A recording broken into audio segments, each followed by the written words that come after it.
நம்ம பார்க்க போகிற ரிச் டாட் புவர் டாட் புத்தகத்தோட ஆத்தர் ராபர்ட் கியோசாகி. இவர் பல புத்தகங்களை எழுதியுள்ளார். அதிலும் ரிச் சீரியஸில் எழுதியுள்ளார். இவர் ஒரு ஆத்தர் மட்டும் கிடையாது, ஒரு மிகப்பெரிய பிஸ்னஸ் மேனும் கூட. பல பிஸ்னஸ்களை சக்ஸஸாக பண்ணவரும் கூட. இது மட்டுமின்றி இவர் ஒரு பெரிய பணக்காரர்னு சொல்லலாம். ரிச் டாட் புவர் டாட் இந்த புத்தகத்தில் பணக்காரர்கள் வாழ்க்கை நிலை, பணம் சம்பாதிப்பது பற்றி, ரேட் ரேஸ்ல இருந்து வெளியே வருதல் பற்றி, ரேட் ரேஸ் மீன்ஸ் என்னன்னா ஆஃபீஸ் டு வீடு, வீடு டு ஆஃபீஸ், இதில் இருந்து வெளிவருதல் பற்றி, பிஸ்னஸ்க்கும் ப்ரொஃபஷனலுக்கும் உள்ள வித்தியாசம், அது மட்டும் இல்லாமல் ஃபினான்சியல் இன்டெலிஜென்ஸ், அதாவது income, expenditure, debit, credit, profit, balance sheet, loss, asset, liquidity, liability, இது மட்டும் இல்லாமல் ஐடியாஸ். இன்வெஸ்ட்மெண்ட் ஐடியாஸ்னா எதில் நம்ம இன்வெஸ்ட் பண்ண போகிறோம், எப்படி நம்ம பணத்தை பெருக்க போகிறோம், ஒரு புவராக இருந்து எப்படி பணக்கார ரிச்சராக மாற போகிறோம் அப்படின்னுங்கிற மாதிரியெல்லாம் சில ஐடியாஸ் எல்லாம் தொகுத்து நிறையா கொடுக்கப்பட்டிருக்கு. ரிச் டாட் புவர் டாட் அதாவது பணக்கார தந்தை ஏழை தந்தை புத்தகத்திலிருந்து எடுக்கப்பட்டுள்ள 8 டேக்விஸ் பார்ப்போம். அதில் முதல் பாயிண்டாக எந்த அளவு ரிஸ்க் எடுக்கிறோமோ அந்த அளவு வாழ்க்கையில் முன்னேறி விடலாம், பயமும் பேராசையும் இருக்கக்கூடாது. நாம் மாதம் 1 லட்சம் சம்பாதிக்கிறோம்னா அதில் நமக்கு 50,000 மட்டும் தேவைன்னா மிச்சம் 50,000 இருக்கும். அந்த 50,000த்தை நார்மலாக இருக்கிறவங்க என்ன பண்ணுவாங்க அப்படின்னா, அவங்க ஏதாவது இன்வெஸ்ட் பண்ணணும், கோல்டில் இன்வெஸ்ட் பண்ணணும், பேங்க்கில் இன்வெஸ்ட் பண்ணணும், இல்லை மற்ற இதில் இன்வெஸ்ட் பண்ணணும் அப்படின்னுங்கிற மாதிரி சில பேர் நினைப்பாங்க. ஆனால் சில பேருக்கு பயம் இருக்கும். இதை பேங்க்கில் போடலாமா, வட்டி கம்மியாகவே இருக்குமே, இதை லேண்டில் இன்வெஸ்ட் பண்ணலாமா, போலி பத்திரமா கொடுத்துருவாங்களே, சப்போஸ் இதை வேறு ஏதாவது இன்வெஸ்ட் பண்ணுவோமா அப்படின்னு சொல்லிட்டு ஒரு பயம் இருக்கும். அந்த பயம் இருக்கக்கூடாது. விஷயம் பேராசை என்னன்னா, இப்போ 1 லட்ச ரூபா மாதம் சம்பாதிக்கிறோம் அப்படின்னா 50,000 தான் நமக்கு தேவைப்பட்டது, மிச்சம் 50,000 இருந்துச்சு அப்படிங்கும்போது அந்த 50,000த்தில் கார் வாங்கலாம், இல்லை வீடு கட்டலாம், இல்லை வீடு புதுசாக வாங்கலாம் அப்படின்னு சொல்லி சில பேராசைகளாக இருக்கும். இதெல்லாம் இருக்கக்கூடாது. 2வது பாயிண்ட், ஃபினான்சியல் இன்டெலிஜென்ஸ் தெரியாமலே நிறைய பேர் இருக்கிறாங்க, இதை தெரிஞ்சுக்கணும்.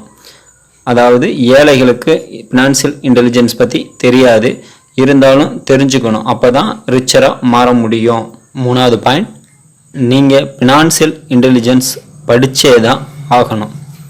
அதாவது ஃபினான்சியல் இன்டெலிஜென்ஸ், இன்கம்னா என்ன, எக்ஸ்பெண்டிச்சர்னா என்ன, டெபிட்னா என்ன, கிரெடிட்னா என்ன, ப்ராஃபிட்னா என்ன, லாஸ்னா என்ன, பேலன்ஸ் ஷீட்னா என்ன, அசட்னா என்ன, லிக்விடிட்டினா என்ன, இதெல்லாம் கட்டாயம் படிச்சிருக்கணும். அதாவது பாயிண்ட், ரிஸ்க் எடுக்க படிக்கணும். அதாவது எப்படி படிக்கணும் அப்படின்னா, படிக்கிறோம் அப்படின்னு சொல்லிட்டு தொடர்ந்து படிச்சுக்கிட்டே இருக்கோம் அப்படின்னா மறுபடியும் அதை படித்தா தான் நமக்கு ஞாபகம் வரும் அப்படின்னுங்கிற மாதிரி இல்லாமல் வித்தியாசமாக படிக்கணும், வித்தியாசமாக செய்யணும். இப்போ பேங்க்கில் இன்வெஸ்ட் பண்ணணும், ஒரு பணம் நம்மள்கிட்ட இருக்குது அப்படின்னா பேங்க்கில் இன்வெஸ்ட் பண்ணணும், மார்க்கெட்டில் போடணும், இல்லை மற்ற கம்பெனியில் போடணும், அவங்க கம்பெனியோட ரூல்ஸை தெரிஞ்சுக்கணும், ஃபர்தராக அவங்க ரூல்ஸ், அவங்க ப்ரொசீஜர் என்ன பண்ணுறாங்க அப்படின்னுங்கிறத தெரிஞ்சுக்கிட்டு அது மாதிரி இதில் மற்ற இதில் இன்வெஸ்ட் பண்ணணும். அதாவது பாயிண்ட், நாம் ஃபினான்சியல் லெவலில் அச்சீவ் பண்ணணும்னா நாம் நினைத்தவுடன் அடைய முடியுமானா அவ்வளோ சீக்கிரம் நம்ம அடைய முடியாது. அதாவது ஒரு ஊருக்கு நம்ம போகிறோம் அப்படின்னா அந்த ஊருக்கு இவ்வளோ கிலோமீட்டர், இவ்வளோ டிஸ்டன்ஸ் இருக்குது அப்படின்னா அந்த டிஸ்டன்ஸ் எல்லாம் நம்ம கடந்து அதுக்கப்புறம் தான் அந்த ஊருக்கு போக முடியுமே தவிர நம்ம எடுத்த மீனே அந்த ஊரில் போய் குதிச்சிருவோம் அப்படின்னுங்கிற மாதிரி இதில் பண்ண முடியாது. அது மாதிரி நம்ம ஒரு ஃபினான்சியலில் இவ்வளோ நம்ம பணம் சம்பாதிக்கணும், இல்லை இவ்வளோ இதை எய்ம் பண்ணணும் அப்படின்னுங்கிற மாதிரி நம்ம முடிவு பண்ணிட்டோம் அப்படின்னா பொறுமையாக இருக்கணும். நம்ம எதுக்குமே பொறுமை இல்லாமல் அவசரப்படக்கூடாது. 2வது பாயிண்ட், சோம்பேறித்தனமும் திமிருத்தனமும் இருக்கக்கூடாது. அதாவது சோம்பேறித்தனம், திமிருத்தனம் அப்படின்னா, இப்போ பெரும் பணக்காரர்கள்லாம் இருக்காங்க அப்படின்னா அவங்க நல்லா ஹார்ட் ஒர்க் பண்ணுவாங்க, சோம்பேறியாக இருக்க மாட்டாங்க. அதே மாதிரி நிறைய பணக்காரர்கள் பார்த்தீங்கன்னா கொஞ்சம் சாஃப்டாகவே டீல் பண்ணுவாங்க, ரொம்ப திமுறா அப்படின்னுங்கிற மாதிரிலாம் இருக்க மாட்டாங்க. அது மட்டும் இல்லாமல் இப்போ ஒருத்தர் பணக்காராக முன்னேறி வரணும், அதாவது ஒரு நிலையிலேருந்து இன்னொரு நிலைக்கு பணக்காரராக வரணும் அப்படின்னாவே சோம்பேறியாக இருக்கக்கூடாது, ஹார்ட் ஒர்க் பண்ணணும். அதே மாதிரி திமிருத்தனமாகவும் இருக்கக்கூடாது. 7வது பாயிண்ட், பிஸ்னஸ்க்கும் ப்ரொபோஷலுக்கும் உள்ள வித்தியாசத்தை பற்றி தெரிஞ்சுக்கணும். அது எப்படி அப்படின்னா, பிஸ்னஸ்னால் நிறையா சம்பாதிக்கலாம், நிறையா டைம் இருக்கும், நிறையா ஃப்ரீ டைம்லாம் இருக்கும். அந்தந்த டைமில் நம்ம இந்தந்த இதெல்லாம் பண்ணலாம் அப்படின்னுங்கிற மாதிரி நம்ம சிந்திச்சு அதுக்கேற்ற மாதிரி நம்ம செயல்படலாம், ஹார்ட் ஒர்க் பண்ணலாம். நம்ம எவ்வளோ ஹார்ட் ஒர்க் பண்ணாலும் எவ்வளோ தான் இது பண்ணாலும் நமக்கு பிஸ்னஸ் அப்படின்னுங்கும் போது அதில் வர்ற பணம் எல்லாம் நம்மள்கிட்டே வந்து சேரும். அதே இது ஒரு ஒர்க்கர்னா அந்த ஒர்க்கருக்கு மாதம் ஊதியம், அதில் வந்து ரெஸ்ட்டுங்கிறது கிடைக்காது. நமக்கு அங்கே அந்த கம்பெனியோட ரூல்ஸ் என்னவோ அந்த ரூல்ஸ்க்கு படி தான் நமக்கு அனைத்துமே கிடைக்கும். அப்படின்னுங்கும் போது அதில் நம்ம அதிகமாக சம்பாதிக்க முடியாது. அதனால இந்த ப்ரொபோஷனல் பிஸ்னஸ் ரெண்டையும் நல்லா தெளிவாக தெரிஞ்சுக்கணும். 8வது பாயிண்ட், டேக்ஸ், அதாவது வரி பற்றி நம்ம தெரிஞ்சுக்கணும்.